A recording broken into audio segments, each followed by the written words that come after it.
fishing. People, when you're in the mood, let's go fishing. Well, it's just me and you. Head on down to the fishing hole. Grab your hat, get your pole. Let's go fishing when you're in the mood. Canadian Sport Fishing, brought to you in part by Ford Trucks, built Ford tough. Lucky Strike, producers of quality fishing tackle and landing nets since 1929. Rapala, premium fishing gear crafted from experience. Canadian Power and Sail Squadrons, volunteers teaching safe boating. Let's go fishing whenever you're in the mood. Let's go fishing, baby, it's just me and you. Head on down to the fishing hole. You wanna grab your hat, man, and get your pole. Let's go fishing when you're in the mood.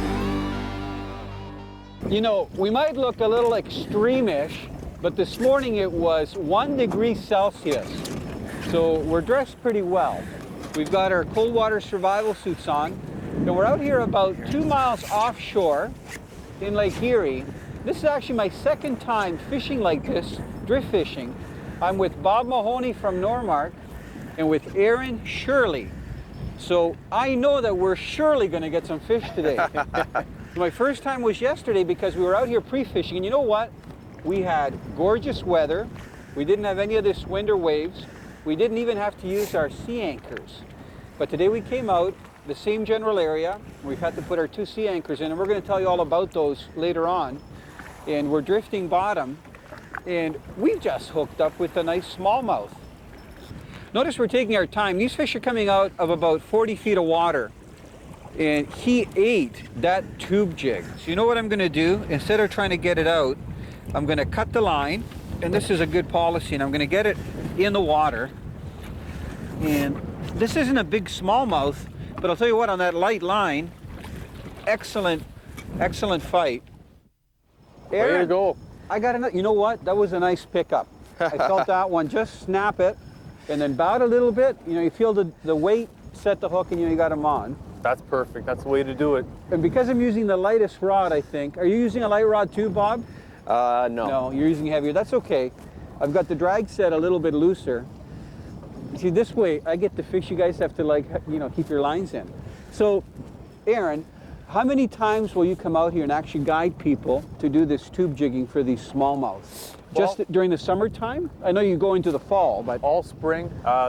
The season starts in early May, right, on the New York side. Yep. And it continues all summer long, right into the fall, until it gets really cold, and you know, the season ends after November 30th. I know we're funny, it's cold. Yeah, we're sitting here with gloves on. Well, it's October, just a day, you know. Hey, the fishing's good. Yeah.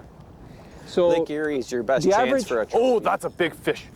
boy, you still get excited when you see them come out of the water like that. Always. Now, I know this is a dumb Aaron likes when question, you got big fish on. but have you ever lost fish that they go into the sea anchors or not? Here, I'll come down. Not here. often. It does happen though. Okay. Now, we are using a net, even though, you know, you can lip bass. I got one on too. Oh, you know what? Yep. I think we're caught up, Bob. Hold on. Or Yep, maybe we do you're have a caught on double his line. header. I'm See caught if in you his line. can You're caught on his line. I yeah, can see her yeah. too. Okay, just want to cut it. So anyway, you There can we see go. that we're using a net, and this particular one is the famous Lucky Strike rubber net, because with the cold water, and especially with waves, that should just fall off. It's not even... This is interesting. So how heavy is he? I would say about 2 3/4. I was gonna give him 3. Maybe 3. I'm from Waterdown, okay? Okay, I'll ask you a more tougher question. How long do you think it is? I would say about 17 inches.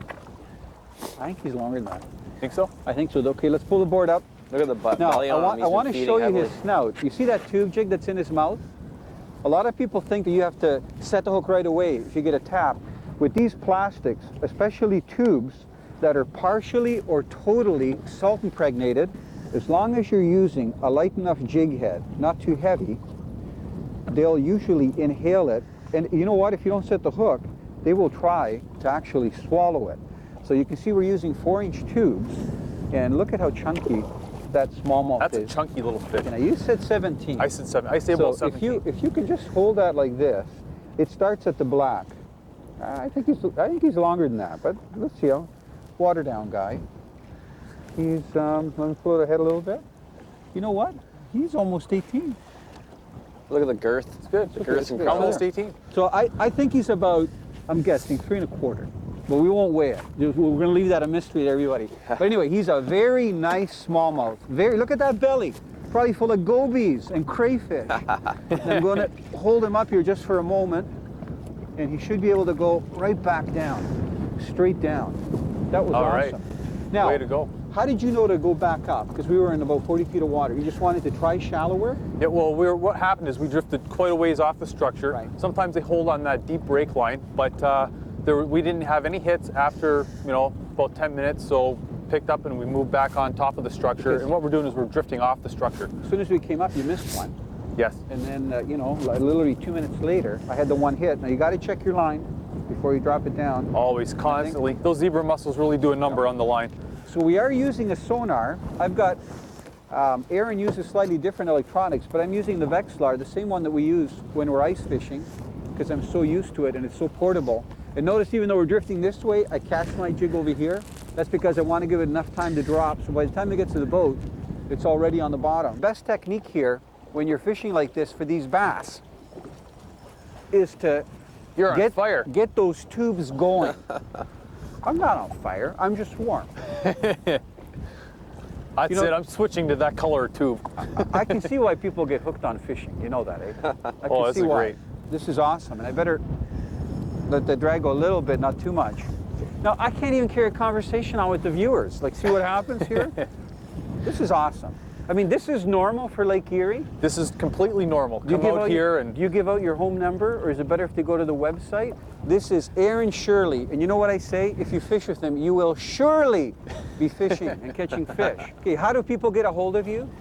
they can get a hold of me through my email or through my website, and that's www.shirleyfishing.com. Shirley is in Shirley You Jest, and or they can call my office number. Good. Aaron. All right. Fishmaster, very good. Bob, are you going to do the honors, or do you want to keep fishing? Okay. This is great. Actually, I feel spoiled up here because I've got this nice swivel seat. Now, I know that you fish in different boats, but this 20-foot Misty was my choice, you know, for coming out here. We have smaller aluminums. This is a nice boat. Yeah, thank you. We have a 21-foot Allison. Tons of room. But I think now, do you pass the rod underneath the thing, or do you want him to pass the net over here? I can come around the Here, other side. Bob, why don't you hand me the net? It might just if be you can, easier. net to a towel would be And you a know lot what? easier. You may want to watch your rod. I don't know if you're still on the bottom. And this I is haven't even good. seen it yet. No, I haven't either. I don't think it's that big.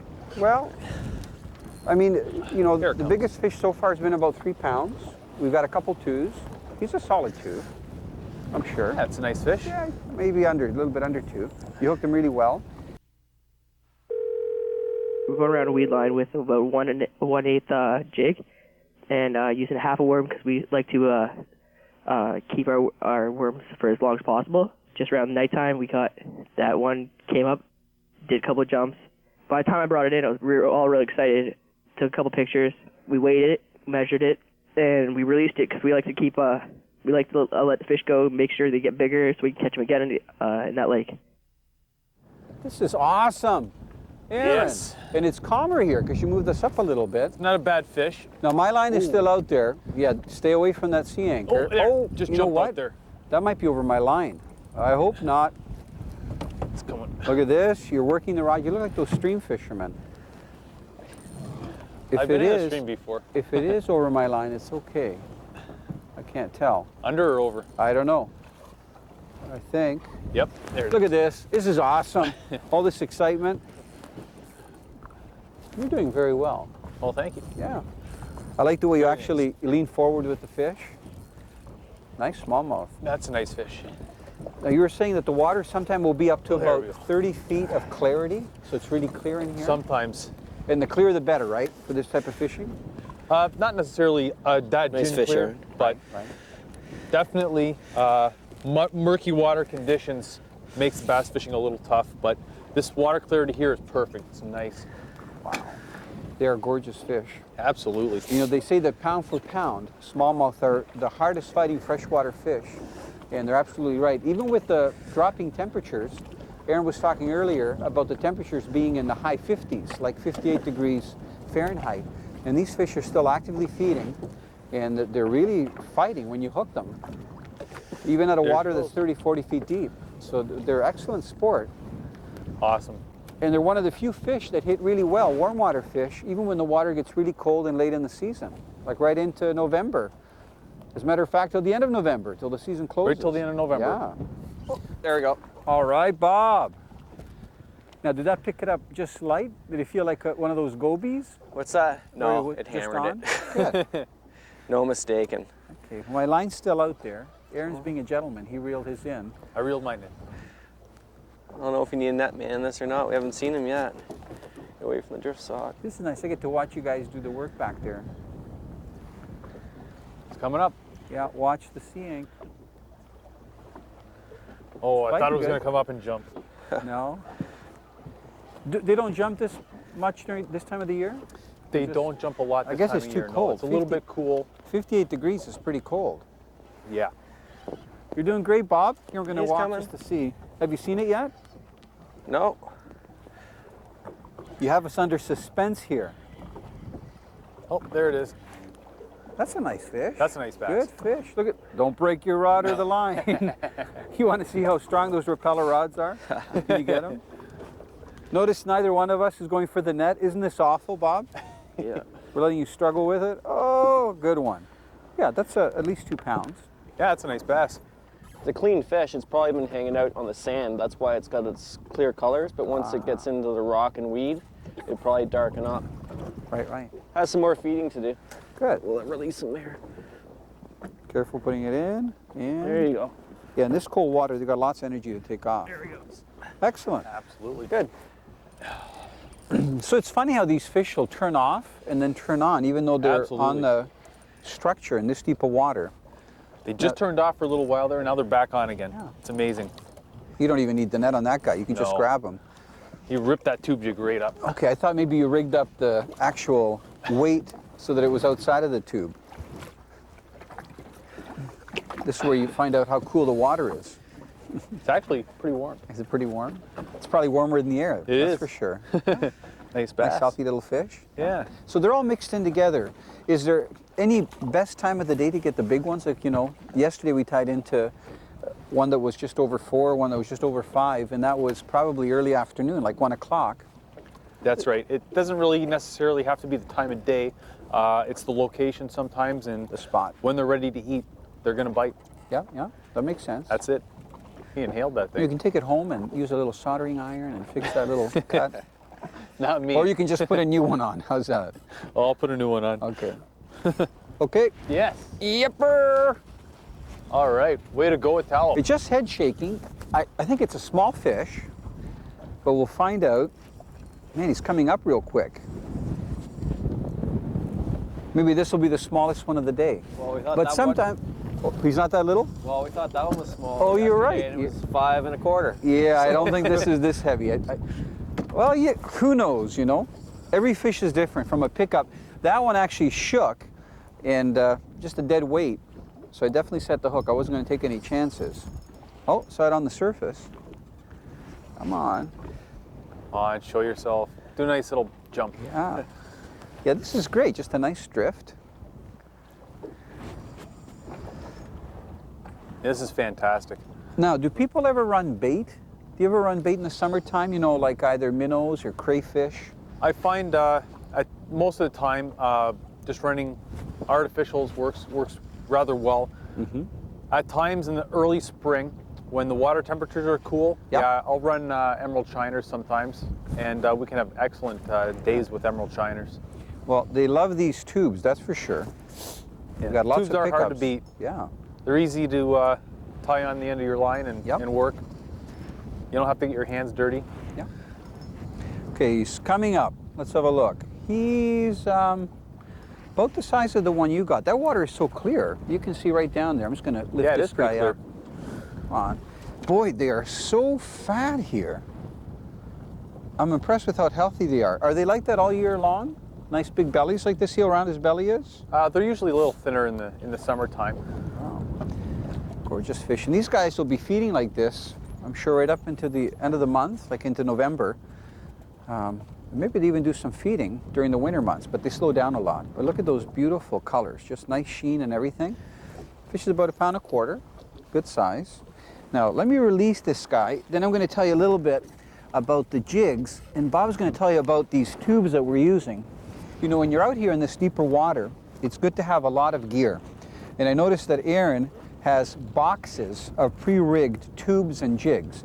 Now, I brought this little Tacologic tour bag, which I really like to use. Now you can see that in these plastic bags, I've actually used a hot iron and I've separated, I've made grooves so I can keep my hooks in separate areas for different sizes. Now these are all of my plastics hooks. Canadian Sport Fishing has been brought to you in part by Ford Trucks, built Ford tough. Lucky Strike, producers of quality fishing tackle and landing nets since 1929. Rapala, premium fishing gear crafted from experience. Canadian Power and Sail Squadrons, volunteers teaching safe boating.